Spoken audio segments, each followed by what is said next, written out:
Welcome back to Stereoscope Rewind, the podcast where we talk TV, movies, and now all I really want to try is Tonato sauce. I'm Jeff. And I'm Amy. I really want that sauce now. I guess it's creamy with like anchovies. It's very like a sour sauce, and they put it on bread. Like it looks delicious when I looked online.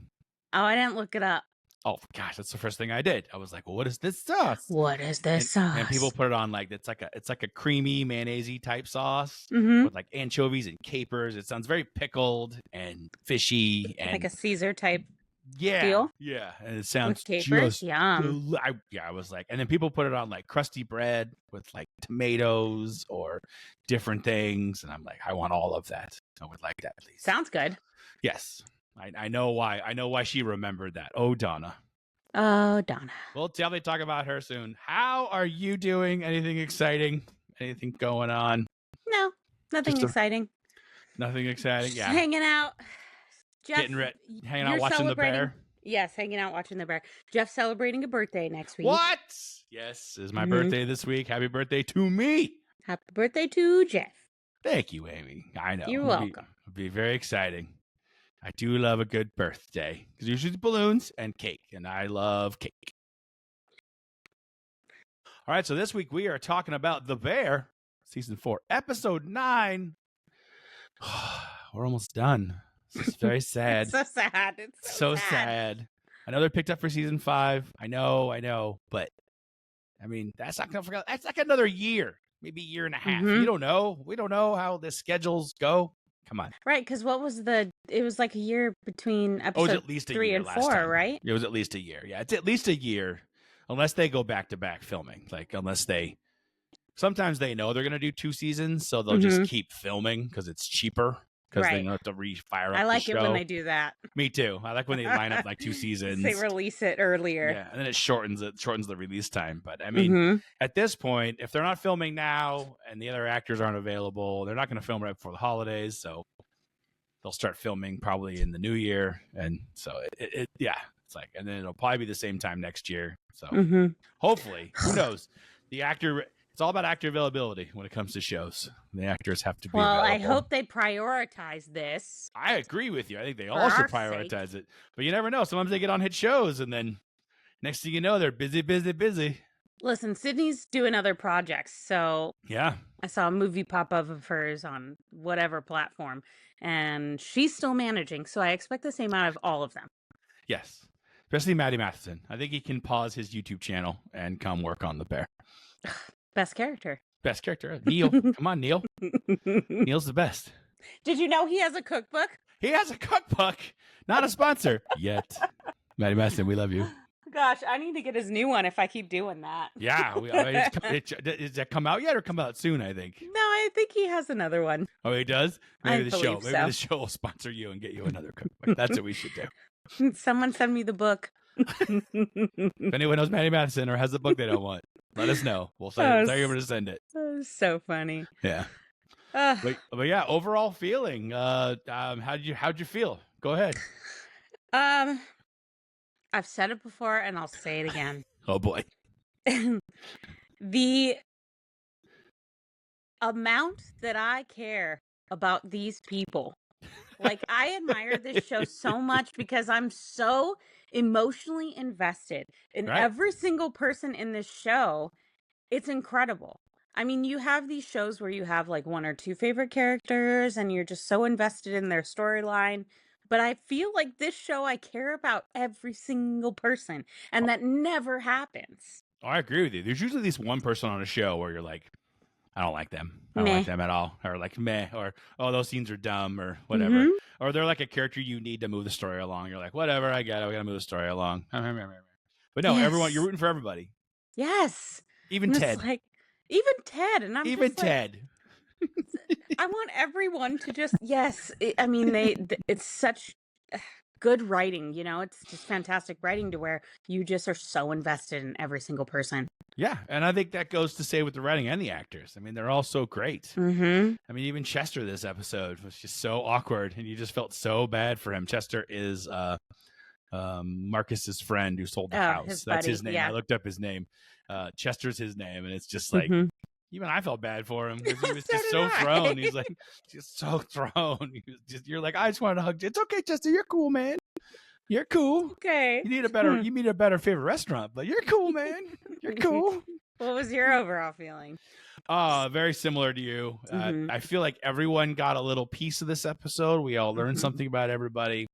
Everyone either got some closure or a little bit of high five-ishness, like a little pump up. You know, yeah, I agree with you. It was just overall like they're just setting us up for. I think, I mean, I'm not sure how they're going to do it. Like, are they going to give us a grand ending where it's like everything seems to be grooving, and then what's our problem? Like, is there going to be a problem, or is next season going to be like the bear has too many good problems? I'm already like skipping ahead a little bit where I'm just like, how do you hook us? You know, and I have one idea. Like, I mean, we've talked about my theory on Carmy and him, like him taking some time out or time away, but that's not really a hook for me. Like, if he goes on a walkabout, like, okay, like he could come back in season 5 if he wanted to. Like, that's not a big deal. So yeah, I mean, maybe the bear will be thriving, and then they'll be focusing on the personal lives of everyone. I don't know. Maybe they'll bring out some more personal life, maybe some changes. Because we still have like Marcus's dad. We still have there's a lot of storylines still left. You know, I mean, Donna, like there's a lot going on personally. Yeah. Claire and Carmy. That's true. Claire and Carmy. Yeah. So maybe. Do you have surprise moments, screen shoutouts? I sure do. I have a couple. Let's get straight into Donna, because I'm sure Donna's on your like incredible scene. Jamie Lee Curtis, Donna. I feel like there's a lot of healing in that moment, and she was incredible. Like that whole thing was just incredible, and the way Carmy just was hanging in there and didn't say anything and didn't judge her and didn't get mad, and he felt like he let her down. Like they both felt like they both let each other down. You know, and she had one of my favorite lines of the whole episode that just gut punch. I mean, get ready, Gut Punch City headlines are coming back next week. But yeah, my favorite one was she just goes when she was talking, and then she just basically said, "I don't know you, you don't know me." I know, and that was such an honest, raw statement where like just because they're family doesn't mean you always know them. You know, because family's born, sometimes family is chosen, and so yes, that's his mom, but.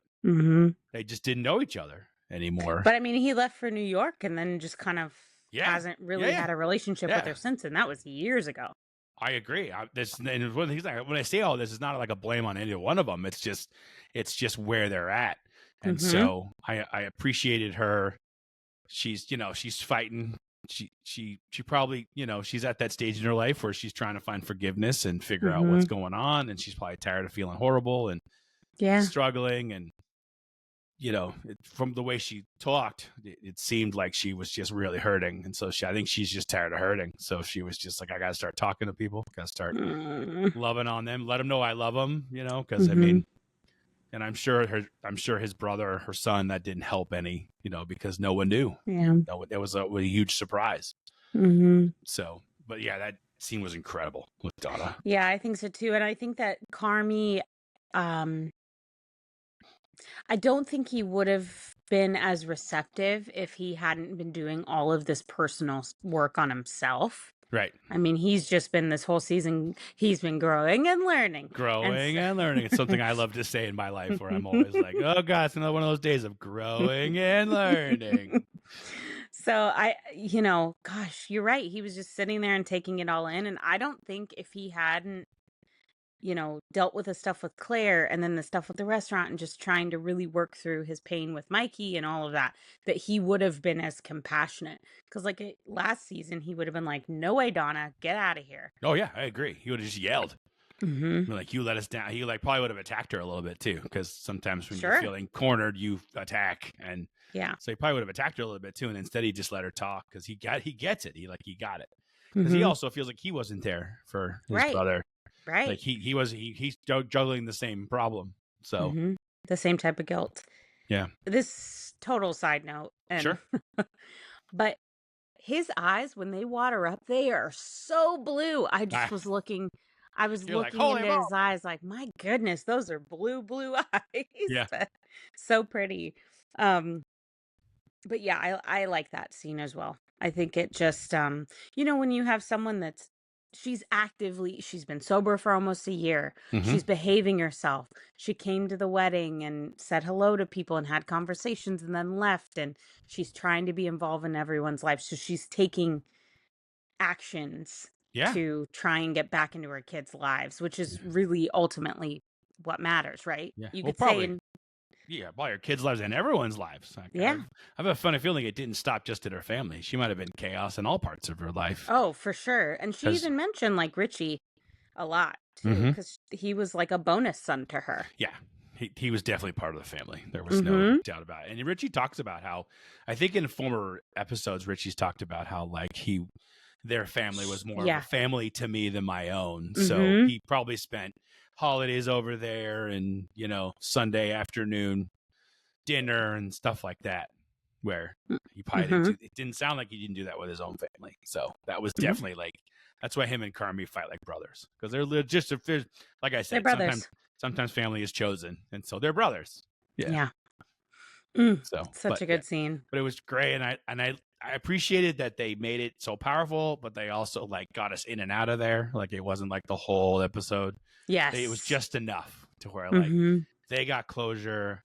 So Carmy is definitely, his pieces are starting to come together for him. Yeah, and him cooking her lunch, the French laundry chicken, which harks back to the episode where he learns from Thomas. I think it's Thomas Keller, the chef. There's an episode where he learns how to make that chicken. With the actual chef at the French Laundry. You're right. So it harkened back to that, which I thought was great. What I liked about that too is, we've been talking a lot about how they're getting back to their roots of why they're in this industry, and that conversation with him and Mikey about taking care of people. And I just felt like that was like a full circle moment where cooking for them is taking care of people. And so he just wanted to take care of his mom in that moment the best way he knew how. Yeah. And I don't know. I thought that was really sweet. Yeah. I really wanted to try that chicken. That chicken looked it looks so good. God. Glistening. No, the French Laundry doesn't mess around. That is one of the best restaurants in the world in Napa. Have you been there? No, I know of its lore, and I've watched every YouTube video I can on it. Like, let's go take a day in the life of a chef at the French Laundry. I'm going to go outside and pick some herbs. Like, place just looks amazing. Oh gosh, I bet it's an arm and a leg to eat there. I'm sure, but but it's one of those restaurants where you just show up and eat. Like there really is not there's like apparently there's not really a menu. You just kind of it's like ever. They just keep bringing food out. But like today's thing is this, and I'm sure there's some greatest hits that come every day. Like that chicken dish against Carmy said he made it every day, but I'm sure there's also now. Like dang it, I know. No, who knows? Maybe I'll get to the French Laundry someday. That would be fun. But it's up in Napa. So field trip. Stereoscope Rewind on the road. On the road. Oh my gosh, could you imagine? I'd be so excited. That'd be so much fun. That's funny. So yeah, I thought we'd get right into Donna, so we didn't mess it up, because that was definitely the pinnacle of the scene of the episode, where I was like, and Jamie Lee Curtis can still bring it like there's no tomorrow. Just amazing. Just OG. Just amazing. And just the way her, and I love how they did her up, where like she had gotten ready to see him, but it was great. It was just everything. So. Yeah, she's just chaotic and nervous. She was chaotic and nervous, but she still like tried to put on makeup and tried to put on a nice, like she was dressed up a little bit. Like it isn't like she showed up in just sweats, like she did all the things, and it was just like you could tell she was excited for him to be there and was. Gosh, and I would imagine being sober, right? And you're so used to drinking. Yeah. And people say it, liquid courage, right? Oh, yeah. So doing that and admitting all of that when you're completely sober is probably a very hard thing to do. I have no doubt. Yeah. That's crazy. Yeah. And then I remember she had the note and she's like, "Want to read it all?" And he's like, "No, I'm good. You're fine." She's like, "I wrote sorry like 25 times or whatever." So shout out to the bear. Gut punch. Welcome back. Gut punch. Welcome back. That's a good punch. Yeah. My throat started, whenever I feel like I'm going to start crying, my throat gets a little like okay. weird. Yeah. And so I was like, oh, no, I don't want to cry. Yeah, I already have the episode of this. I already have the name of this episode for our show. It's going to be Gut Punch and Healing. There. Love it. Gut Punch and Healing. Gut Punch and Healing. I was like, there it is. So you'll probably already know that because you clicked on it. So, but I'm saying that's where it's. There you go, Amy. A little preview of the title of this week's episode. Ooh. Welcome back, Gut Punch and Healing. Love it. How about you? Any scene shout outs? Gosh, well, you came in with the heavy hitter. Well, I knew we were both going to talk about it. No, so I'm glad you did it. Yeah. I liked the scene with Unc and Sydney. Yep. And if you notice that when she walks up to him, how do you say his last name? I don't know. Cicero, maybe? I think Cicero? so. Yeah, it's Jimmy. I know that. Yeah, when she walks up, she says, "Oh, hi, Mr. Cicero. Apologize if I'm saying it incorrectly." Yeah. And they have this whole conversation about, like, he's so impressed with her, and why are you still here? And you could be anywhere. And she just kind of says, like, this is where I belong. Yep. You know, this is where I belong. And I think her talking about her mom and how her mother used to act, and she vividly remembers all the people around her when she was a child. You know, that's kind of like, these are that version of her mom's people, right? For her. And then when she leaves, she says, "Thanks, Unc." Yep. And then they give a hug. So I went from Mr. Cicero, or whatever his last name is, to Unc. Yeah. No, I agree with you. Yeah, Sydney, I think they're all his kids. They're all his kids. You know. I don't even know if we've met his real kids, but yeah, the restaurant, those are all of his. I don't think we have, but maybe in the birthday episode quickly. Yeah, he has a younger son, right? A 13. Yeah, there was when they sell in the house, and he was like knocking on that door, and he's like, "Your friends are jerks, anyways. That'll be great." but yeah, no, I appreciated that scene because you know it's Sydney just being like, I hear you, but I'm home. This is where I belong. Yeah. Agreed. All right, what's another one of yours? Why does the dessert station have so many awkward situations? Why does Marcus have so many weird people in his life? Poor Marcus. Like, everyone wants to hang out there, and he's like, "Go away, Ted." Like, that was a couple weeks ago. And then poor Chester. And he's like, Chester, like, wow, why is he so handsome? Because Luca. Well, I thought at first how big Luca was. Like, Luca's huge. Yeah, I think he's like 6'5" in real life. I mean, Marcus is a big guy too, but I never really noticed with Marcus for some reason. But Luca, like, I think they shot it in a way too where they made him huge, like the camera was low, like extra big. Yeah, and they made him extra tall. But Marcus has always been a big guy, also. But them together, they're like monsters. And poor Chester was just like, "Oh my god, you guys are so big. What's happening?" Well, it's so funny. I think at first I thought maybe what's his name? Chester. I thought Chester was maybe like flirting with him a little bit, and then I realized. Yeah, I was like, wait a minute, is Chester gay? I was like, yeah. I mean, I was like, maybe he could be, but his favorite restaurant's Hooters, so that's a toss up for me now. But then you realize that he's just worried about losing his best friend Marcus, and this to another tall, handsome English to a tall, handsome friend. Has been hanging out with him. Oh, the bromance is in trouble. Yeah, so it ended up being jealousy and not flirting. Yeah. It's like, I didn't realize It's like kind of the first thing I thought, where I was just like, yeah, okay. I didn't get that from him, but okay, sure. All right, I'm in. Yeah. I mean, if you're going to go after someone. Luca, handsome man. Luca's the one to go after. And he can cook. Oh, I'm in. But yeah. So yeah, no, if you're going to go, that's a good chance. That's a good chance to try. Yes. Agreed. So yeah, I had that. I just love how Marcus is always over there trying to make greatness, and then everyone's always in his way. So I thought that was funny. Psych. Yeah. Go away. Yeah. And then my other fun one was Albert computer uncle exchange. Yes. And I love how the two computers met each other. Like, I'm going to call them both computers now. Like, not as I know Albert's not as computery as computer, but they're both kind of people that are like problem fixers. Numbers dudes. And I love how he's like, I have a nickname. And computer's like, what is it? He goes, I'm not going to tell you. He goes, I respect that. Yes. You know, and then that was kind of the light bulb moment for a computer, which I think the sandwich window is going to save the restaurant. So. I always felt kind of, I wrote that down too, but I feel like I was wary of Albert. was really wary of him. Yeah, me too. Oh, you and I both had that like little one eye, like, what are you doing? And then Computer confirmed that it was a good idea. And I was like, well, Computer actually was like, oh, we need a franchise or whatever. He didn't tell him. He let him grind it out himself. Albert was Computer smart. came up with it. Yeah. And they had the same thing. And then once Computer like put a stamp of approval on it, I was like, okay, I trust this guy now.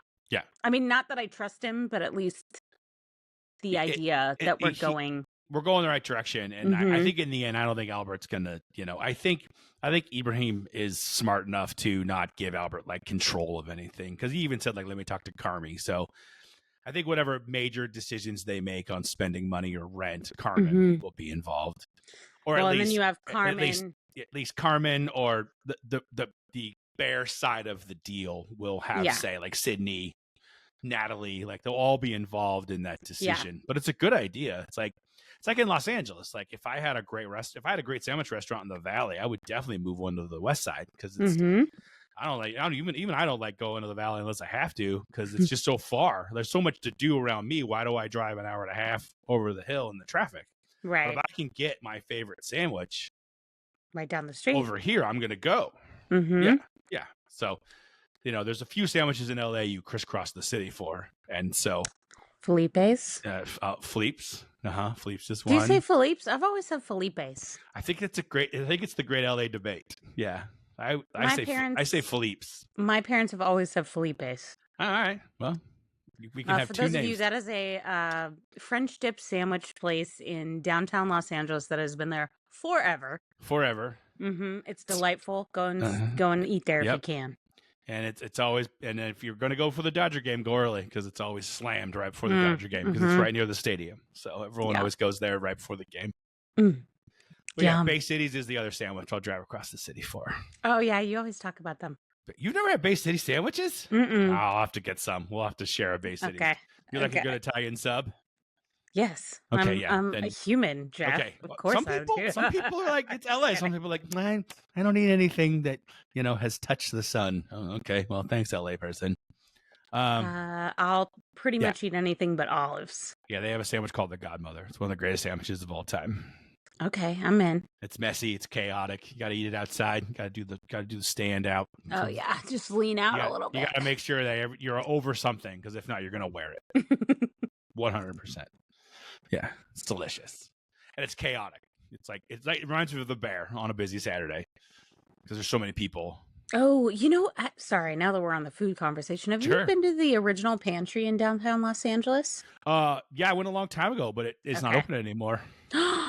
They closed it? Pantry had to close. Yeah. No way. Oh yeah, it closed like 6 months ago. What? But most of the staff got moved over to another restaurant. So if you really want Pantry pancakes, you can go to this other restaurant now. Well, I don't like pancakes, but I like their biscuits and gravy. Oh my gosh, how sad. Yeah, I'm not sure. It's been there forever. Yeah, I'm not sure the reasoning, but I'm sure it involved rent and all kinds of things. Bummer. All right. Well, people don't go to the original Pantry. Don't go to the original Pantry. It doesn't belong there anymore. It's not there anymore. It's not there anymore. Oh, gut punch number 2. Sorry, Amy. Dang. All right. Never mind. But Bay Cities and Philippe's is still there. Okay. Well, yeah. At least we have that. Yes. Let's see. What else do we have? Any scene shout-outs? Oh, no. And I have one real quick. PSA for everyone. Stop rinsing your chicken. Please stop rinsing your chicken. I've never rinsed my chicken. People do, and then it sprays chicken all over the counter and the sink. Like, stop doing that. Just cook your chicken. You'll be fine. There you go. Thanks, Carmen. Yeah, I'm like, I'm gonna throw it into 400 degrees. Yes, I agree with you. People wash it, and then it makes your kitchen worse. It's like there's no point. Yeah, just take your sponge, scrub your chicken. No, don't do that. And if you do that, throw your sponge away. Amy, great trying to hurt people. I'm just kidding. I'm kidding. I've never washed a chicken in my life. I haven't either. The only thing I wash is like fresh produce, like vegetables and of course, fruit and all of that. Of course. Yes. Lettuce, because that's just gross. People, you wash your lettuce, people. Yes. Chicken. Yeah, I thought that too. She was like, "Don't you have to wash it for salmonella?" And he was like, "No, you're gonna spread the salmonella everywhere." Yeah. No. Yeah. That's one of my favorite things where people are like, so I watch old YouTube videos like, wash your chicken. I'm like, stop washing your chicken. I've never just put it in the oven. I mean, I get being sanitary and like watch, maybe people like to wear gloves when they use chicken. I get it. Oh, yeah. It's weird. Cutting board, of course, wash up that corn. Like, sure.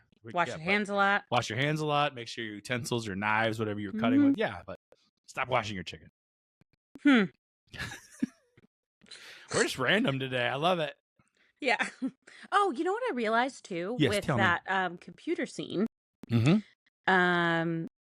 He says, "Oh, Albert, you're my guy," and then he goes, "Computer, love you." And then I realized there's 2 Chuckies. There's 2 Chuckies? Yes. Wait, how did you see 2 Chuckies? So, you know the guy that said I just crushed a AA meeting? One of the sandwich guys? His name's Chucky. Oh. Because computer says, "Love you, Chucky." And I saw it on the captions. Yeah. And I thought someone was just telling Chucky their robot, "I love you, Chucky." And so I was going to write that down because I got excited to tell you. Yeah. But no, I think his name's Chucky, one of the sandwich dudes. Okay, that makes sense. I'm like, there can't be a robot Chucky and a human Chucky. Well, no, there's a robot Chucky, for sure. I know. Yes, but why would we name it? Hold on, now we're Oh, looking. you know what it is? I got it. Chucky, the window Chucky, probably used to deliver the sandwiches, and they thought it would be funny to have a robot Chucky deliver the sandwiches. I bet you that's what it is. Oh, that's a good one. Right? Yes. They probably named him Chucky. Because he used to deliver the robots. The sandwiches, yeah. Oh, yeah. Paulie James is his name, and he's a former employee of the Beef, who was then rehired to run the window. So maybe he was the delivery. You're right. Maybe he was a delivery kid, and then they have the robot to it. So now they named him Chucky. Chucky 2, I guess. Sure. I find so much hope in myself when I connect things like that. Like, you did good. Haven't lost it yet. No, you're fine. Now you did good. Okay. So I'm going to talk about one of the big ones. Yes. Go Marcus. I know, right? Marcus got acknowledged by Food and Wine magazine for being one of the best up-and-coming chefs, right? That's so exciting. And I was, we're all looking at Sydney like it's going to be Sydney. Well, they even did a thing where everyone in the restaurant turned to her. Like when it ended up being Marcus. Yeah, and then Nally, Nally turns her head, and you're just like, "Whoa, Marcus!" Yes. But I love that it was him and not like the restaurant as a whole. Yes. And I love that it was him specifically because they've invested so much into his training and sending him to Copenhagen. And, he's so passionate about what he does. I just loved that it was him. Right. What'd you think of it? No, I loved it. It was amazing. And I liked from a storyline that it wasn't the restaurant. Because like that alone will bring people in. So that'll help with their bump. Of getting advertising or getting media for the thing. But I agree with you. I think Marcus's arc, everyone had an arc this season that seems to bring them around. Like Richie's arc, I think Richie's arc is going to come together next episode. I think the final service is going to be something to behold.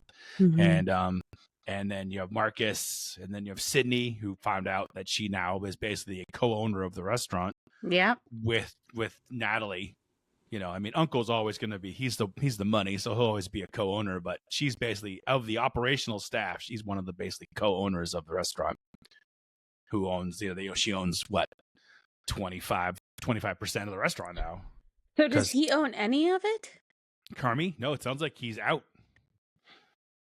Because he even told Jimmy on that voicemail where he was like, I messed up the restaurant, now I had to fix it. And fixing it is him leaving. Ugh, no. Yeah, well, that's my guess. That's my guess. Still, it's my guess. I know. Well, you were predicting correctly because he did take himself off. Yeah, he took his thing off the thing. Now we just have to figure out to what extent. To what extent and where and what he's doing. Better bring Claire with him, or I'm gonna be mad. Claire Bear better be in the decision, or I'll be angry. Maybe she'll do like a Doctors Without Borders thing. Let's do it. And he'll go. And he'll go explore like you said. He'll explore and he can cook around the world. Help run food kitchens that what the Doctors and Borders go to. Yeah. Yeah. Yeah. But yeah, So Marcus, I did love Marcus. Yeah. mhm. Yes, Marcus was great, and we did find out about the document at the end. Pete calls Sydney. Yep. Which also shout out Pete. Love him so much. Love you, Pete. He's Love like, haha, get it? I know, because I'm a lawyer. Haha, I don't get it either. She's like, what? He's like, haha, I'm a lawyer. I totally get it. Ah, ah, ah. Pete, I love you, baby. Stay strong. So funny. Never change, Pete. Never change. I want dad jokes all day long. I know. I love He's that the wife best. and baby of yours. Mm-hmm. Yeah. Yes. Dad jokes all day long. So any other scene shout-outs, or did we kind of cover I think everything? we hit all of them, so I think we ran out of scenes. Yeah. Because they were all good. Mm-hmm. What about quotes? My favorite quote. I said one already. I got the Donna one. I don't know you. You know me. That was powerful. Of course, it's got to be a window guys. So he's like, I can just smell money. And then he goes, what about the bouncy house? And then there's a lot of chaotic talking, and all you hear in the background, yeah, it was just raining kids everywhere. I don't know. I want to know about the bouncy house story. Yeah. So that was mine. What about you? I like it when Unc said to Sydney, and pardon my French, it's been a real pleasure for me to watch you grow, or whatever the fuck. Yeah. like he says the nicest things and then kind of backpedals a little bit. He doesn't get too mushy. Right. Well, he did the same thing for with Richie at the wedding, where he first made fun of them, and he's just like, well, it's just their way. That's his way. He got a jab. It's like punch, punch, jab. Punch, punch, hug. I guess you'll call it. We'll just call it punch, punch, hug. Punch, punch, hug. Punch, punch, hug. Yes. Yeah. Got to take a few jabs before you get the hug. Yeah. Do you have any more? Of course. I have two. Okay. Of course, there's always got to be a Richie quote, because Richie's my favorite character. And I just love how he was like reading that book, and he was just like, as Carmy walked in from his mom's, he was like, I would have made a sick ninja. Right now, all my favorite lines this week are throwaway lines. I missed that. Yeah, I missed that one. He says it real quiet. He was like, a ninja. If they're not skilled, their biggest thing is being perceptive. And then he's like, thanks. That's really obvious, Mr. Obvious, or something. Like he's making fun of it. He's like, I'd make a sick ninja. He would. Yeah, he would. and then my last one was Luca goes, what's Hoots? And Marcus goes, it's Hooters. It's his favorite restaurant. And then Luca just goes, yikes. Poor Chester. Oh, poor Chester. Okay, so my other ones were one we already talked about, which was I didn't realize he would be so sexy. He's like tall and shit. Yeah. Chester about Luca. Yeah. And I do like it where you already mentioned this was very interesting first name. What's your nickname? You don't got a nickname? No, God. Yeah. I respect that. So that whole scene with Computer and Albert too, I really liked. But those were mine. Yeah. Yeah.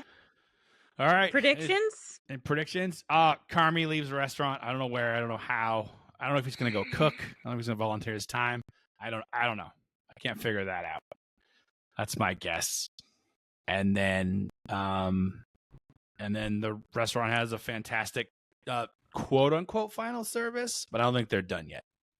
I don't think they're done either. I don't think they're going to pull the plug. They're going to have a great final service. Marcus's article is going to have a little pop in people visiting. And then the sandwich thing's going to somehow, they're going to talk. I hope they talk about the sandwich thing in the final episode, or maybe they say that till next season, but maybe that's definitely viable. The sandwich windows, the 3 with the ghost maybe kitchen. Maybe we'll get and more everything. Chuckies. Chucky. Team Chucky. Yes. Side note, I sent Jeff a video the other day because I was in LA and I saw this little robot delivering something, but it was called Coco. Yeah. In LA, on the west side, they're called Cocos. C-O-C-O. Yeah. So it desperately wanted to cross the street, and it had a green light, but it wasn't going. So it was going forward and back, forward and back, forward and back. So I sent Jeff a video, and I was like, Chucky would never do this. Chucky would know to go. Chucky would have already been down the street. Chucky's the man. Yeah, those are funny to watch drive around. One night I saw like 4 of them in the crosswalk together. Yeah, you said they were and it was just confused. Chaos. Yeah. Yeah, and they were a little confused, and the light turned green, and no one knew what to do, and all of us were like, do we go? Do we not go? Do we drive? Like, what's happening? Yeah, well, Coco almost took out a pedestrian. Worked it out. Yeah. Well, Coco almost ran into a pedestrian. He had to like hop out of the way. Yeah. She was determined. Yeah. Coco was making it happen. Okay, so my predictions. We're gonna get more beef windows. Yep, 100%. And to help with the finances, and then I put Carmy's fate. What the heck is gonna happen? And there were a lot of exclamation points and question marks. So it's really not predictions. I'm just kind of like, what are we doing? Yeah, I agree with you. Now we can't really predict. We'll do more predictions after we see where they send everybody next week. Mm-hmm. Yeah. So we shall see. I'm excited. Such a good episode. And I will miss you, Bear. I'll miss you till you come back. We get one more. But hey, just remember, Ted Lasso started production on Monday. So, hey, we get more Ted Lasso in the next couple years. I don't know when. Yay. What's that thing you do when you're crying? That noise you make? Blah, blah, blah, blah, blah, blah, blah, blah, blah, blah, blah, blah, blah, blah. That'll be me when I watch the finale. Blah, blah, blah, blah, blah, blah, blah. Blah, blah, blah, blah, blah, blah. Yeah. So, all right. We did it again. Whew. We did it again. Well, if you enjoyed today's episode and you're still here, like and subscribe, people. Come on. You're still here. We must have done something right. We're glad you're here. We're glad you are. And come back for more, because we're going to keep talking about all the fun TV and movies. And hopefully have that delicious caper sauce that I need to try. Yes, please. Yes. All right, Amy. Do the thing. Sign us off. Thank you for rewinding with us. Toodaloo.